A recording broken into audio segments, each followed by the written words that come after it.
ministro, a los señores exministros, a todos los altos funcionarios del gobierno, a los honorables congresistas, a los funcionarios de las entidades adscritas al ministerio, a todos los invitados especiales y a todos los asistentes y amigos del comercio exterior. La vida es una acumulación de recuerdos, hay que vivirla así. Por eso los aniversarios generalmente tienen ese ingrediente de sacar a flote buenos recuerdos. Y este aniversario, 20 años, saca a flote un recuerdo muy importante, muy especial en mi vida, creo que también en la vida del país, como fue la creación de este ministerio, el Ministerio de Comercio Exterior. Un ministerio que nació en unas circunstancias muy especiales. Recuerdo muy bien que quien comenzó a dar las primeras puntadas para abrir la economía fue el propio presidente Barco. Se utilizó un estudio que hizo Fedesarrollo, donde se demostraba que el crecimiento del país no podía seguir en el camino que tenía trazado si no se aprovechaban los mercados externos. Nosotros éramos una economía, como la mayoría de las economías del mundo, protegida, una economía que vivía básicamente de su mercado interno, una economía que se miraba a sí mismo y no miraba al exterior. En ese momento estaban otras economías despegando y a un buen ritmo, como eran los famosos tigres asiáticos, que estaban utilizando los mercados externos como el motor del desarrollo. Y fue el presidente Gaviria el que decidió dar el salto y anunciar lo que se denominó la apertura económica, que iba a ser una apertura gradual, y así se diseñó, pero a veces la gradualidad genera más problemas, y comenzaron a verse problemas ya prácticos. La gente dejó de importar, porque si gradualmente iban a bajar los aranceles, ¿para qué voy a pagar yo más hoy si dentro de un año puedo pagar menos? Entonces dejaban de importar y se generaron todo tipo de problemas debido a la gradualidad, y por eso decidieron de un día para otro bajar los aranceles en forma drástica. Simultáneamente se creó el ministerio, una ley que creó el Ministerio de Comercio Exterior.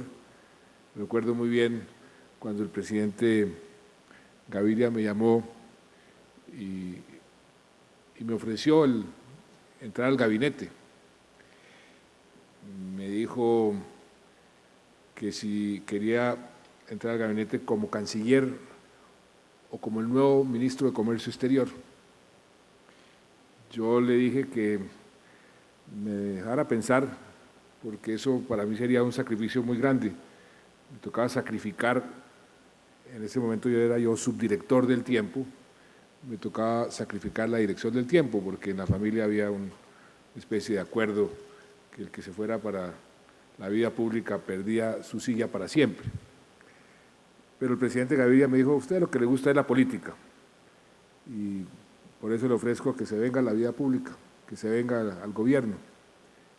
Yo le acepté, y él mismo me empujó, me estimuló a que aceptara más bien el Ministerio de Comercio Exterior, con el argumento de que iba a ser un ministerio nuevo, que iba a ser una aventura, que iba a ser algo donde se pueda crear una serie de políticas e instituciones que tendrían una gran importancia para el futuro del país.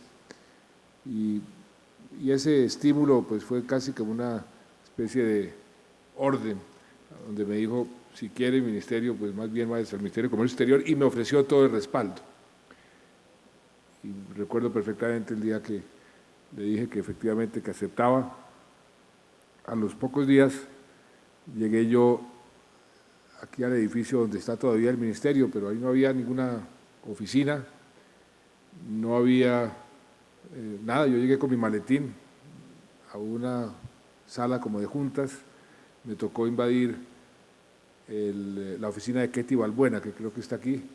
Entonces dije: Ketty, hágame el favor y me presta su oficina mientras diseñamos a ver cómo vamos a hacer este ministerio, porque realmente yo llegué con una hoja de papel, el decreto firmado por el presidente Gaviria, donde decía: nómbrese ministro de Comercio Exterior.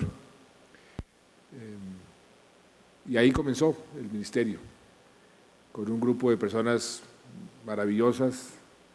Estuvo mi viceministra Marta Lucía Ramírez, luego viceministro Juan José Chavarría, y comenzamos a reclutar gente.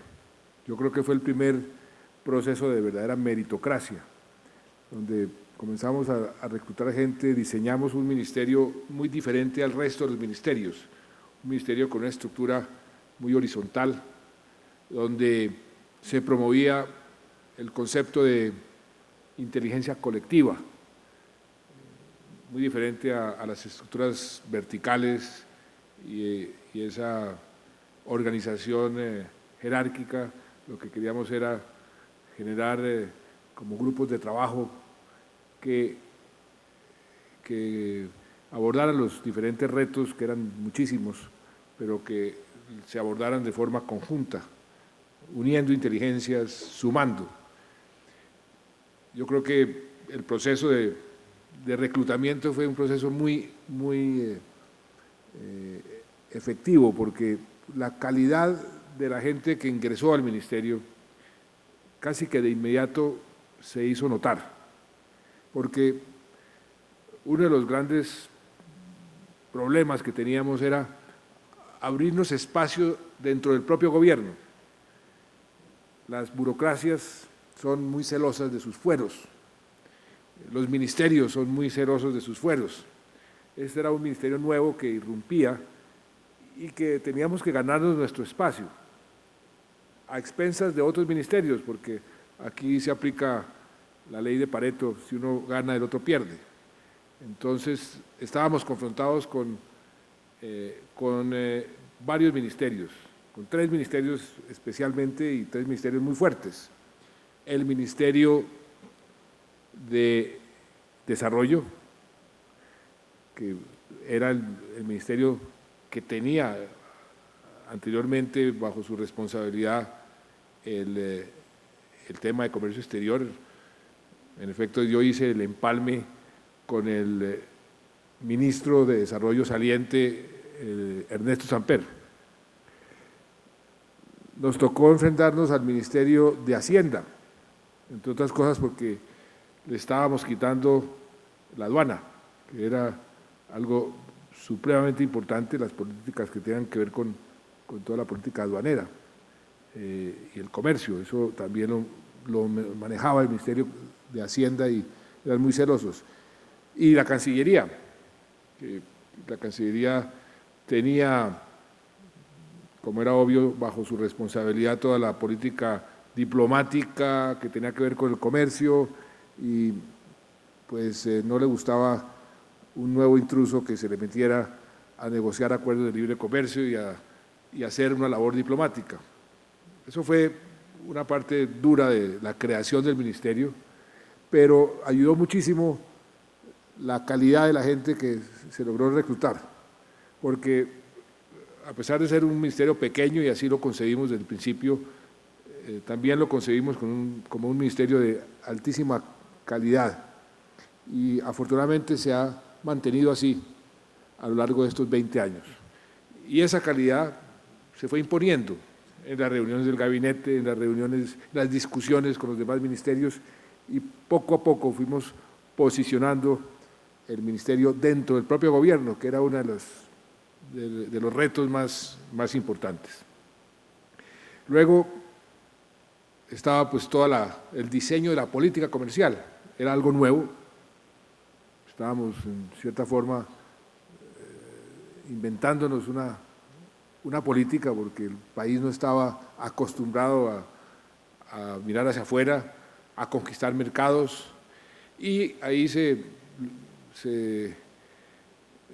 logró poco a poco ir cambiando los paradigmas. Eso fue otra gran dificultad.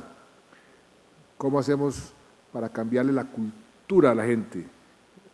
Para que el país entienda que mirando a los mercados externos nos va mejor, y para mirar hacia los mercados externos pues es necesario fomentar la competitividad interna y ir desmontando la protección, que ya de por sí se ha desmontado en la parte arancelaria, pero en el resto se mantenía esa mentalidad totalmente proteccionista. Eso fue otro gran esfuerzo que se hizo, poco a poco irle enseñando al sector productivo y al país en general la importancia de mirar hacia afuera y de conquistar mercados. Y así comenzamos a diseñar nuestros pasos, nuestra hoja de ruta, qué mercados vamos a tratar de conquistar primero, con qué mercados vamos a hacer acuerdos en primera instancia. Ahí surgieron los acuerdos que se hicieron con Venezuela, con Ecuador. Esos fueron los primeros acuerdos que negociamos dentro de la Comunidad Andina, porque curiosamente la Comunidad Andina, el Pacto Andino, como se llamaba antes, que se había negociado desde el año 68, pues nunca se había puesto en verdadera operación para lograr un mercado libre dentro del propio Pacto Andino. Entonces dimos ese paso porque eran mercados naturales para nosotros, Venezuela y Ecuador, mercados que eran naturales pero que generaban todo tipo de prevenciones. Yo me acuerdo perfectamente cuando anunciamos el acuerdo de libre comercio con Venezuela, que muchísimos empresarios nos decían que cómo íbamos a cometer semejante locura, que Venezuela era un país mucho más rico que nosotros, que tenía un músculo económico mucho más poderoso y que nos iba a arrasar, que eso significaba el fin del sector productivo colombiano.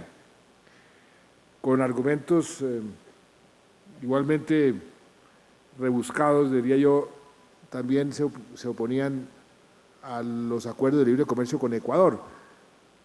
¿Por qué digo que rebuscados? Porque el argumento con Ecuador era totalmente al contrario. ¿Cómo es posible que nosotros vayamos a hacer acuerdos de libre comercio con un país que tiene unos salarios mucho más bajos que los colombianos? Ese salario bajo nos va a arrasar y vamos a acabar con el sector productivo. Así surgían opiniones en contra de cualquier paso de ir abriendo la economía y fomentando la competencia. ¿Por qué? Pues porque llevábamos 190 años acostumbrados a proteger la economía. Y eso fue otro esfuerzo muy duro, pero que poco a poco fuimos rompiendo esos paradigmas y cambiando la mentalidad. Todavía, hoy, 20 años después, hay mentalidades que dicen, no, tenemos que seguir protegiendo los mercados, a veces con cierta razón, porque a veces sí hay situaciones de comercio desleal y de comercio desigual, pero creo que ya rompimos ese celofán después de 20 años de seguir insistiendo.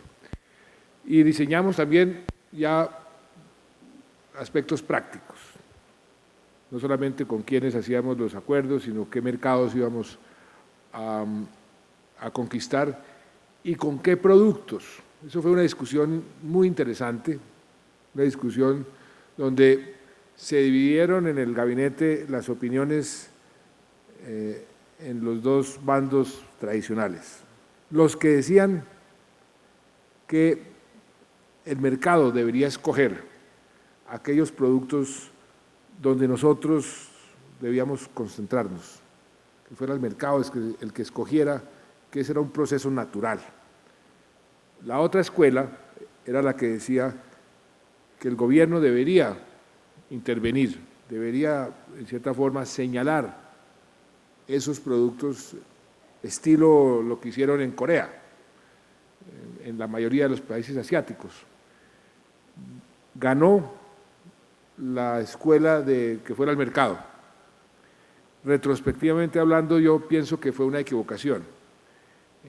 Yo creo que desde ese momento hemos debido irnos más por la escuela asiática y escoger algunos sectores para desde entonces promoverlos.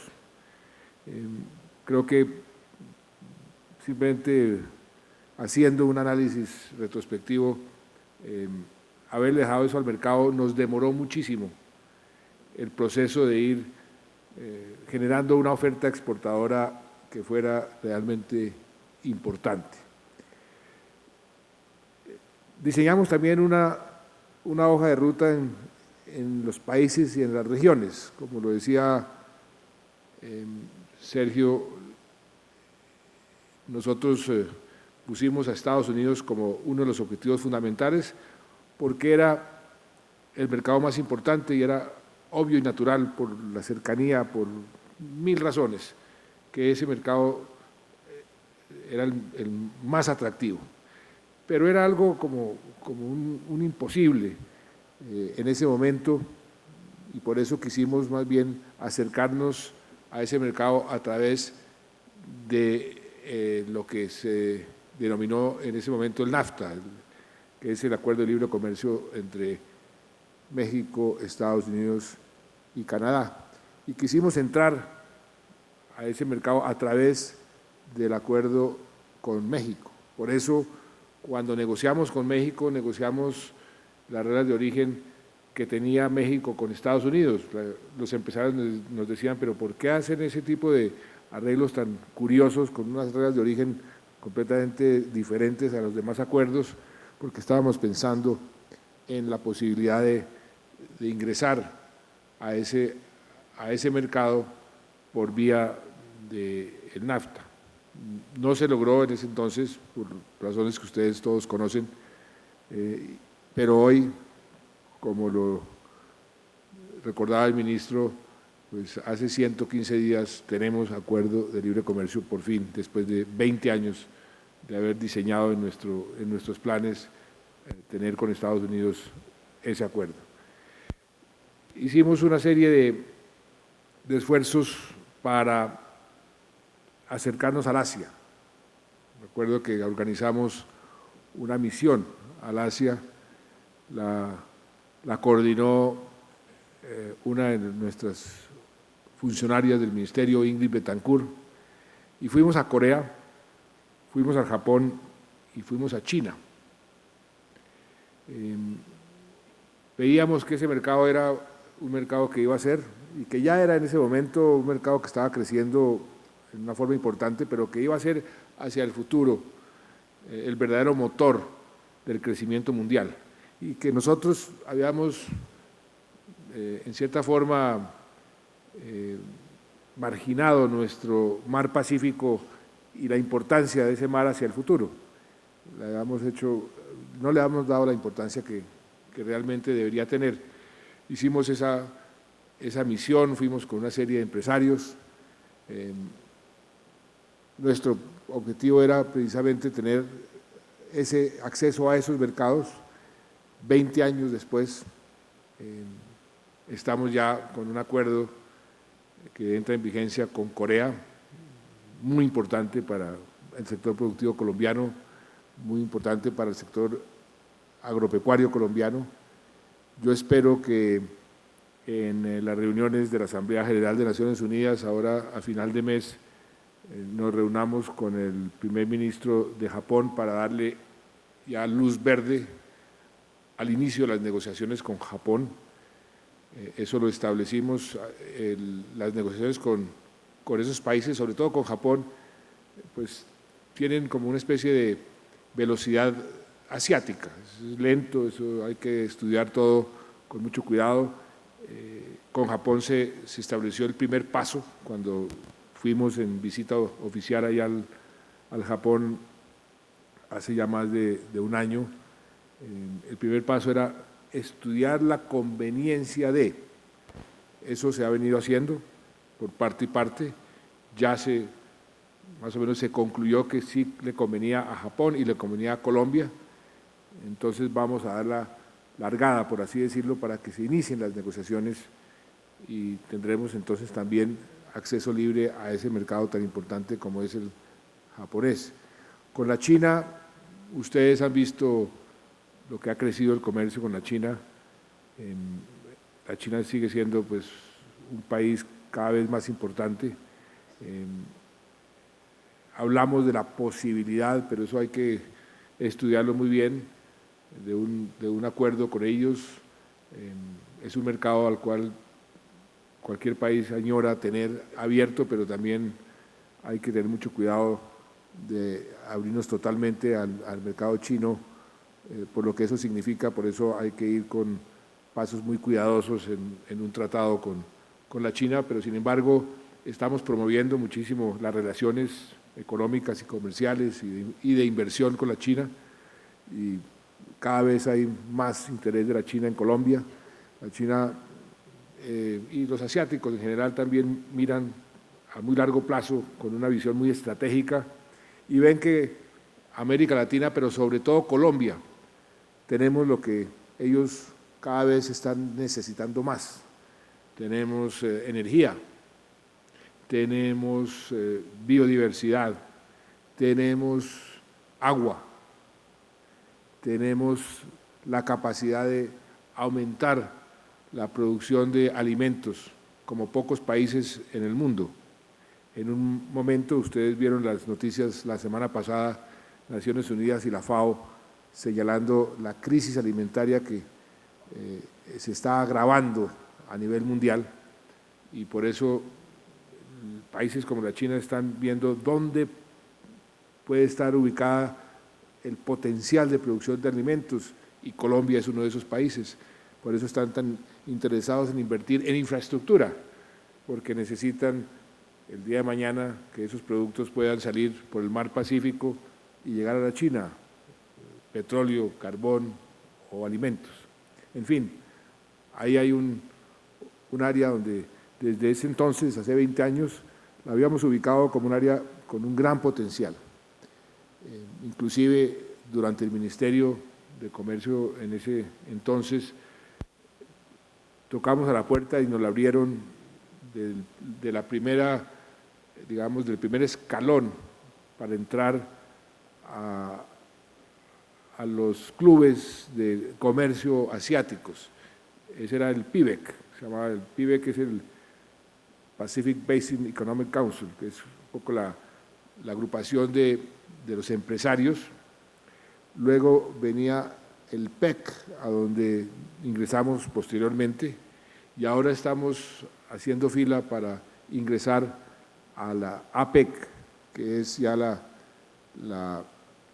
el club más grande, pues, digamos, de países que tienen interés en el Pacífico, y Colombia aspira a ser miembro pleno cuando se levante la moratoria que hoy existe para el ingreso de nuevos países. Simultáneamente hemos querido fomentar todo lo que tiene que ver con nuestras relaciones con el Asia, y también logramos algo muy importante, que fue la creación de un proceso de integración dentro de América Latina,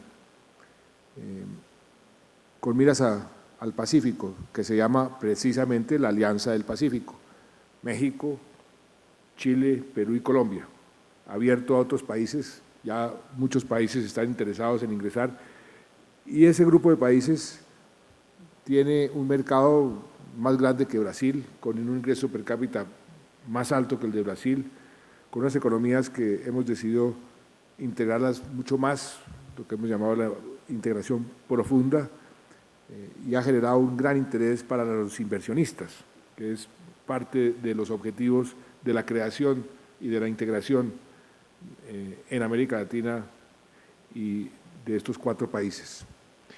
En el Ministerio también nos correspondió el ingreso de Colombia a la Organización Mundial de Comercio y negociar la transferencia de lo que era el GATT hacia la OMC. Eso fue una negociación muy interesante, muy importante.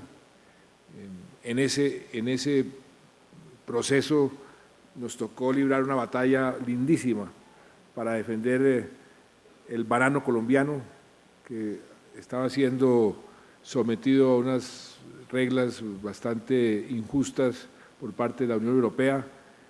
Nos estrenamos con un panel en el GATT, después en la Organización Mundial de Comercio, porque nos tocó la transición, y fuimos, para orgullo nuestro, los primeros países, el primer país en desarrollo, en ganarle ante esa instancia mundial, multilateral, un pleito, por así decirlo, a la Unión Europea, lo que los obligó a cambiar la forma de distribuir sus cuotas y de distribuir el acceso del banano, y donde los bananeros colombianos resultaron muy favorecidos durante muchos años.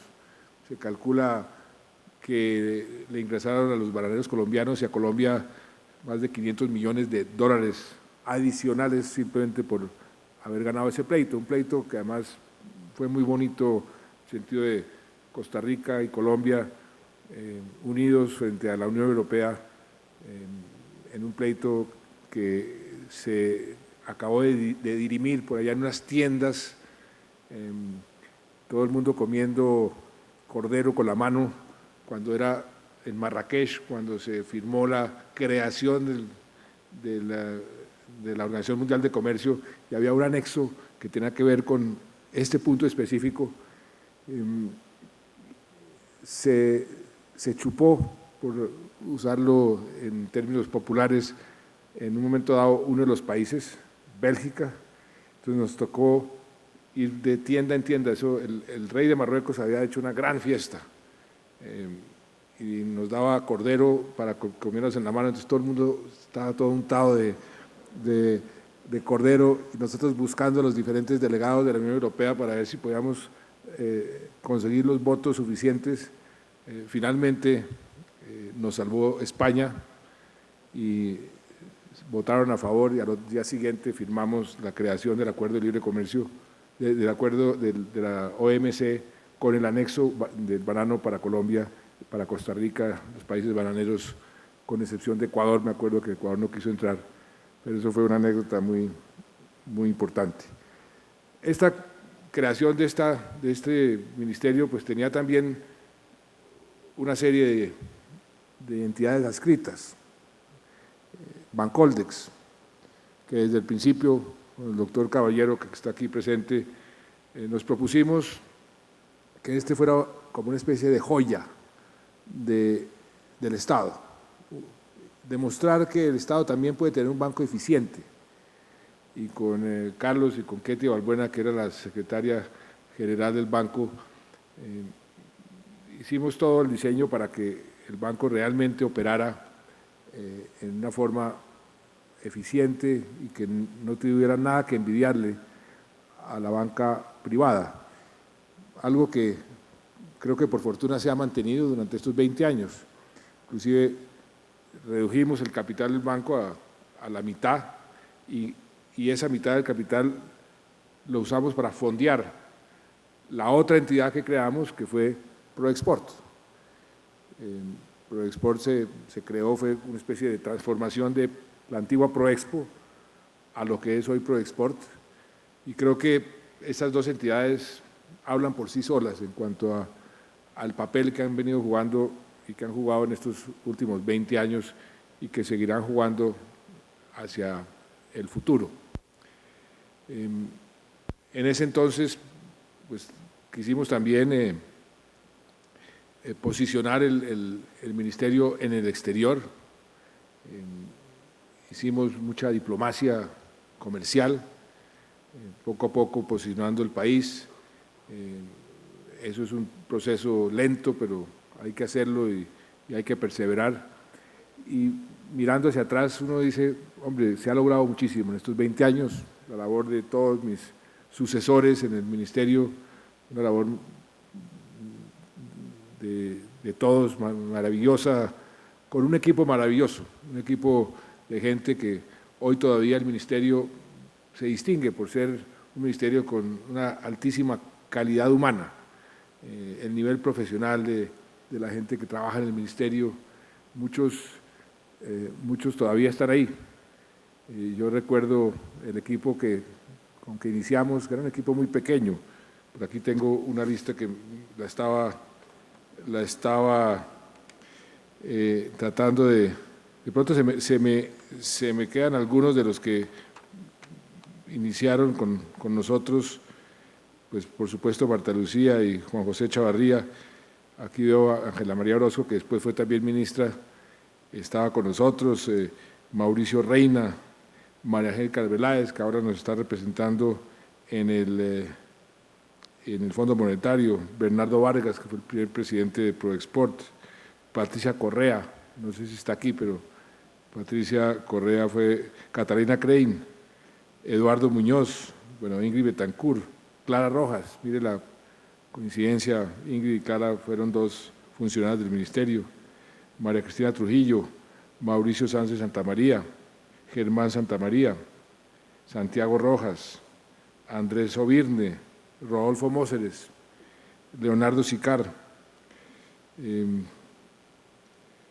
Alfredo Fuentes, no hay muchos más. Aquí esta lista que me pasaron, le falta muchos nombres. María Eugenia Mesa, no sé si María Eugenia está aquí. ¿Dónde está María Eugenia? Ahí está en Israel, la tiene negociando aranceles. Sí. María Eugenia, yo quiero hacerle un homenaje a María Eugenia Mesa, qué persona tan maravillosa. Desde el primer día me enseñó, primero me enseñó lo que era un arancel, que yo no sabía cuando llegué al ministerio realmente qué era un arancel, pero después me enseñó lo que era el manejo de los aranceles. Es una verdadera enciclopedia. Yo creo que si hay alguien que haya estado en todas las negociaciones con un conocimiento muy preciso de cada partida, cada subpartida, es María Eugenia. Y yo creo, ministro, ¿por qué no hacemos un ejercicio que todos los que comenzaron el ministerio en los primeros 2 años del ministerio, todos los funcionarios que todavía están, démosles esa condecoración que usted tiene, que es orden al mérito? Hagamos eso para hacerles un reconocimiento.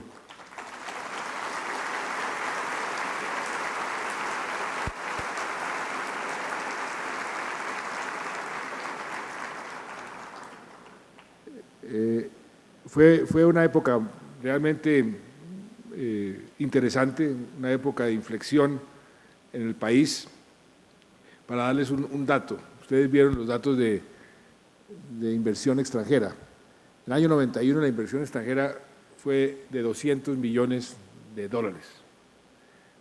200 millones de dólares es lo que cualquier empresa hoy que va a visitar el Palacio dice, bueno, yo vengo a invertir 300, 400, una sola empresa. Eso era lo que el país recibía en inversión extranjera.